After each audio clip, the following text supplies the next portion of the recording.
more of a, no matter what's going on the court, just continuing to play happy and have fun. No matter that, if your shot's not going, just pick somebody else up. That's what we're kind of stressing right now. Like the shots were just like you were playing similar basketball, and these just happened to go in, and maybe before they weren't. We just had a little bit more edge. I just feel like when you come in with a great team, they're a talented team, a lot of athleticism, and you set your mindset differently, and we got to check that and build off that and have that mindset no matter who's in front of us. Here, Tyson, where would that rank from an energy level on your breakaway dunk? Oh man, top five maybe.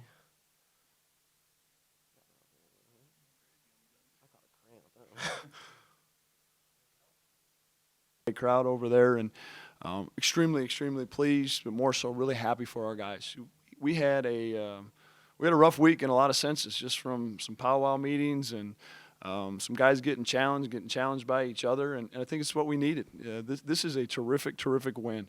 ETSU is a really good ball club. They're really well coached. They got parts at all kinds of levels, and so we're pleased and also encouraged that there's plenty of room for us to continue to grow. Take questions. Jason was talking about there was a conversation that kind of this time last year of where this team wants to go. What did you see on the floor from this conversation about a 40-minute basketball game? A belief.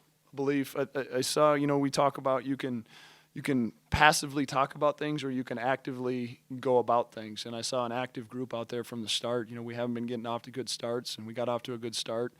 I just said on the radio too, life is going to be how you handle adversity.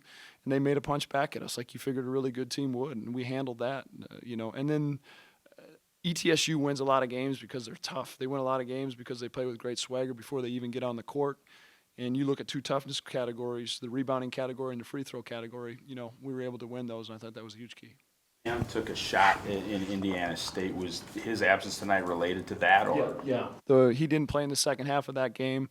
It's maybe not quite as bad as we thought, but it'll be day to day, and we'll evaluate him again. Monday's a big practice day before we travel Tuesday.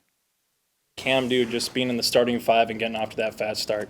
Cam just plays, like I talk about ETSU, Cam plays with a lot of swagger, and his teammates feed off of that, and it's big. Cam needs to understand how hard he needs to work and what his attitude needs to be like every single day, because when he's like that, we feed off that, and that's how you get better, when you get better throughout the process and in practice and in games and everything.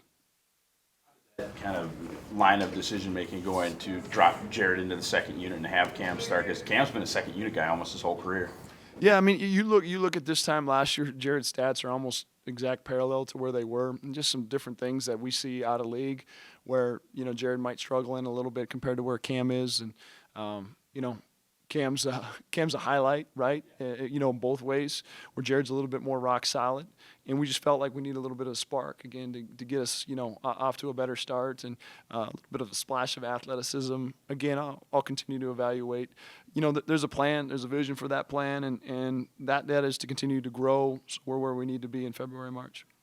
Witz was pretty excellent tonight in the minutes that he played. Is he kind of working toward maybe give Brock maybe a little bit more of a break?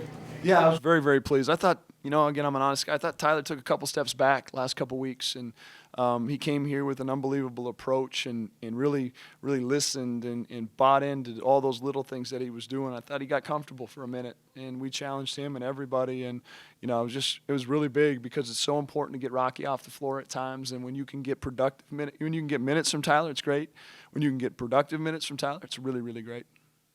A win like this, moving forward with a couple of non-conference games for league play. Yeah, this group is very capable of a lot of things. But you sit there and you hang around on some losses, 3 out of your last 4, I believe it is, and you start to get into some dissatisfaction. You start to get overwhelmed with some things that aren't really there, because these guys put so much time and effort into getting those wins. And so this is big. It's big. It's not only big because it's a win. It's big because it's a really good team. But we're going to have to continue to validate it Monday in practice, and Wednesday against the Northridge team that's starting to play pretty well. How long will you kind of savor this one? Is this a 24-hour rule? I mean, this was not necessarily an offensive explosion, but you guys shot the ball a lot better, beat a good team after a tough stretch, and as you said, a tough week. Yeah, I mean, for me, couple minutes, somebody was getting on me about smiling. I'll smile in March when we're where we need to be. But these guys, they really need to enjoy this. They really, really need to enjoy it. They need to be together and enjoy it. This is a terrific win. This is an ETSU team, and I know people might not know, but start to do the RPIs, start to do the things, start to see who they've played and who they've beat. This is a really, really good team. And so our guys need to be able to enjoy it, and I'll enjoy it with them in March. I'm going to keep challenging them and putting them through adverse situations so we can be where we need to be.